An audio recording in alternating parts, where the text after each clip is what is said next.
வணக்கம். இது யூகேவி தமிழா. கல்வி சம்மந்தப்பட்ட தகவல்களை நம்ம சேனலில் தொடர்ச்சியாக கொடுத்துட்டு வரோம். அதேமாதிரி வந்து பார்த்திங்கன்னா ஒரு +2 முடிக்கக்கூடிய மாணவர்கள் அடுத்து என்ன படிக்கலாம், எங்கே படிக்கலாம், எப்படி படிக்கலாங்கிற கான்செப்டை பேஸ் பண்ணியும் வீடியோஸுங்கிறது கொடுத்துட்டு வராங்க. இப்போ வந்து பார்த்திங்கன்னா அமிர்தா கவுன்சிலிங்கோட ப்ராசஸ்ங்கிறது போயிட்டுருக்கு.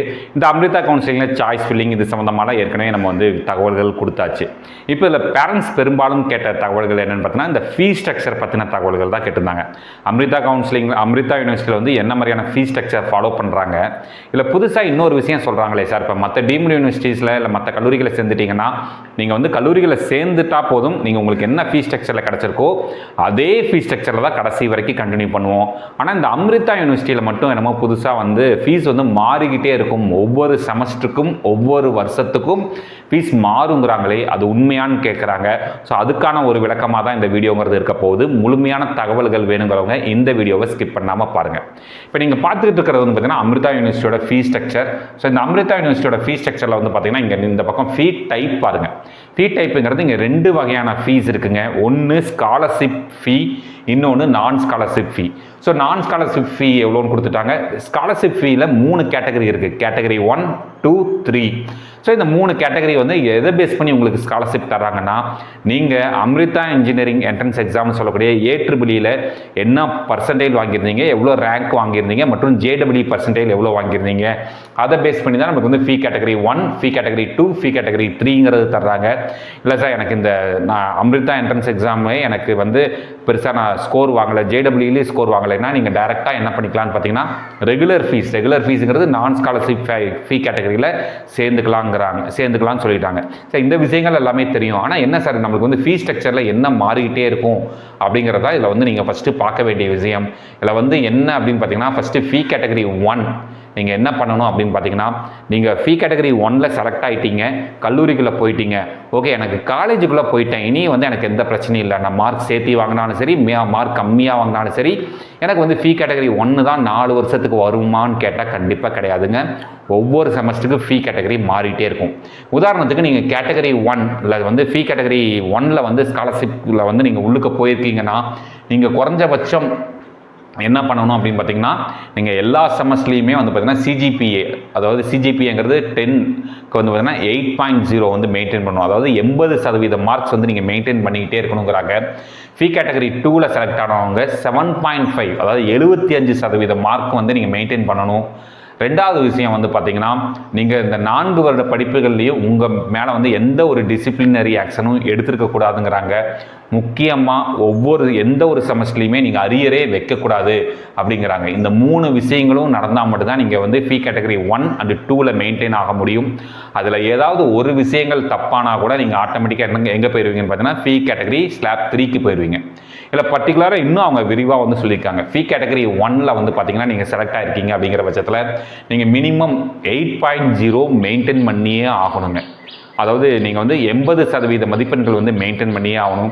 சார் நான் இப்போ 79.5 எடுத்துட்டேன், 79 எடுத்துட்டேன் அப்படிங்கிற பட்சத்தில் ஆட்டோமேட்டிக்காக இந்த ஃபீ கேட்டகரி 1 ஸ்டூடெண்ட்ஸ் எங்கே போவாங்கன்னு பார்த்தீங்கன்னா ஆட்டோமேட்டிக்காக ஃபீ கேட்டகரி 2க்கு போயிடுவாங்க.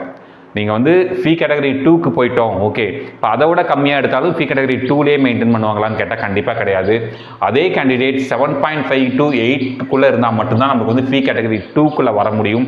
அதையும் கம்மி 7.5 75%க்கு கம்மியாக 74%க்கு போனீங்கன்னா ஃபீ கேட்டகரி 1லேருந்து 2 வந்து 2லேருந்து 3 போயிடுவீங்க. 7.5க்கு கீழே வந்துச்சுன்னா ஆட்டோமேட்டிக்காக ஃபீ கேட்டகரி 3க்கு போயிடுவீங்க அப்படிங்கிற மாதிரி அவங்க கொடுத்துட்டாங்க.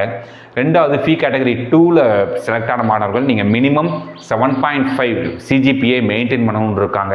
அப்படி 7.5 சிஜிபிஏ மெயின்டைன் பண்ணலைன்னா ஆட்டோமேட்டிக்காக நீங்கள் வந்து ஃபீ கேட்டகரி 3க்கு போயிடுவீங்க அப்படிங்கிற மாதிரி சொல்லியிருக்காங்க.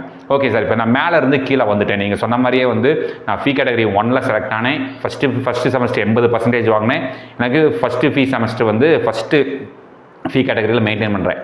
அடுத்த வருஷம் 2வது வருஷம் நான் வந்து 7.5 ஃபீ கேட்டகரி தான் 7.5 சிஜிபிஏ தான் வாங்கியிருக்கேன்னா ஆட்டோமேட்டிக்காக ஸ்லாப் 2க்குள்ளே வந்துட்டேன். ஸ்லாப் 2க்கான ஃபீஸ் எடுத்து பே பண்ணணும். 3வது வருஷம் படிக்கிறப்ப 75% கம்மியாக வாங்கிட்டேன். நான் வந்து என்ன பண்ணிக்கிறேன் அப்படின்னு பார்த்தீங்கன்னா ஃபீ கேட்டகரி 3ல் வந்துட்டேன்.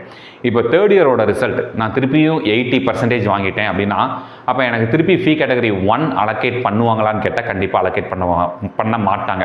அதாவது மேலே இருந்து தான் கீழே வர முடியுமே தவிர்த்து கீழே இருந்து மேலே போக முடியாது அப்படிங்கிற மாதிரி சொல்லிட்டாங்க. அதாவது ஹையர் ஃபீ கேட்டகரிக்கு வந்து திருப்பியும் ஹையர் ஃபீ கேட்டகரிக்கு தான் வர முடியுமே தவிர்த்து லோயர் ஃபீ கேட்டகரிக்கு வந்து இவங்க திருப்பி மூவ் பண்ண மாட்டாங்க. ஒன்ஸ் நீங்கள் இந்த 4 வருடங்களில் ஏதாவது ஒரு செமஸ்டரில் கூட நீங்கள் வந்து 75 இல்லைன்னா 75க்கு கம்மியாக வாங்கிட்டீங்க, 80க்கு கம்மியாக வாங்கிட்டீங்கன்னா ஆட்டோமேட்டிக்காக மேலேருந்து கீழே வந்துடுவீங்களே தவிர்த்து திருப்பி நீங்கள் என்ன தான் நான் வந்து செகண்ட் இயரில் திருப்பி நல்லா படித்து 85% வாங்கிட்டேன், 90% வாங்கிட்டேன், அப்போ எனக்கு திருப்பி ஃபீ கேட்டகரி 1 மாற்றி தருவாங்களான்னு கேட்டால் கண்டிப்பாக மாற்றி தர மாட்டாங்க. அதனால இந்த விஷயங்கள் எல்லாம் மனசில் வச்சுக்கிட்டு அமிர்தா யூனிவர்சிட்டியில் சீட்டு கிடைக்கக்கூடிய மாணவர்கள் இத்தனை விஷயங்கள் இருக்குது, இதெல்லாம் மனசில் வச்சுக்கிட்டு ஜாயின் பண்ணுங்கள். ஏன்னா ஃபீ கேட்டகரி நீங்கள் வந்து ஒரு பிளான் பண்ணி நம்மளால் வருஷத்துக்கு இவ்வளோ பே பண்ண முடியும்.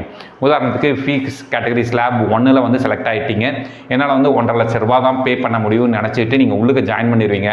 ஆனால் உள்ளுக்கு போய் ஒரே 1% மார்க் கம்மியாச்சுன்னா அந்த 1.5 லட்ச ரூபாங்கிறது அப்படியே என்ன ஃபீஸ் ஸ்லாபாக மாறுதுன்னு பாருங்கள், 2,90,000 ரூபாயாக மாறும். கிட்டத்தட்ட என்னென்னா நீங்கள் ஃபீ கேட்டகரி 1 2 மடங்கு அதிகம். அதிலிருந்து மாறுச்சுன்னா கூடுதலாக இன்னொரு 1,10,000 4 லட்ச ரூபா வரைக்கும் போகிறதுக்கான வாய்ப்புகள் இருக்குது. ஸோ அமிர்தா யூனிவர்சிட்டியில் ஜாயின் பண்ணக்கூடிய ஸ்டூடெண்ட்ஸ் நல்லா யோசிச்சுக்கோங்க. உங்களால் வந்து இந்த ஃபீஸை கட்டக்கூடிய கேப்பபிலிட்டி இருக்குதான்னு செக் பண்ணிக்கோங்க. இல்லைன்னா நீங்கள் உள்ளுக்க போய் கல்லூரியில் போய் சிறந்த முறையில் படிக்கணும். ஏன்னா நம்ம நல்லா படிக்கணும்னு நினச்சிருந்தாலுமே ஏதாவது சின்ன சின்ன டிஸ்ட்ராக்ஷன்ஸ் வரும், மார்க் கம்மி ஆகிறதுக்கான வாய்ப்புகள் இருக்குது. அப்போ உங்களுக்கு ஆட்டோமேட்டிக்காக ஃபீஸுங்கிறது மாறுறதுக்கான வாய்ப்புகள் இருக்குது. ஸோ இதெல்லாம் மனசில் வச்சுக்கிட்டு நீங்கள் கவுன்சிலிங்கில் கலந்துக்கிட்டு உங்களுடைய சீட்டுகள் எடுங்க. நீங்கள் எல்லாருமே வந்து நல்ல முறையில் வாழ்க்கையில் சக்ஸஸ் ஆகணும்னு சொல்லி எங்கள் சார்பாக வாழ்த்துக்கிறோம். இந்த மாதிரி கண்டினியூஸாக உங்களுக்கு வந்து எல்லா விதமான கவுன்சிலிங் சம்மந்தப்பட்ட தகவல்கள் வேணுங்கிறவங்க யூகேவி தமிழா அப்படிங்கிற இந்த யூடியூப் சேனலை சப்ஸ்கிரைப் பண்ணுங்கள். மற்றும் இந்த வீடியோ உபயோகமாக இருக்குது நீங்கள் ஃபீல் பண்ணிங்கன்னா உங்களுக்கு தெரிஞ்ச மாணவர்கள் மற்றும் பெற்றோர்களுக்கு இந்த வீடியோ ஷேர் பண்ணுங்கள். மிகவும் நன்றி.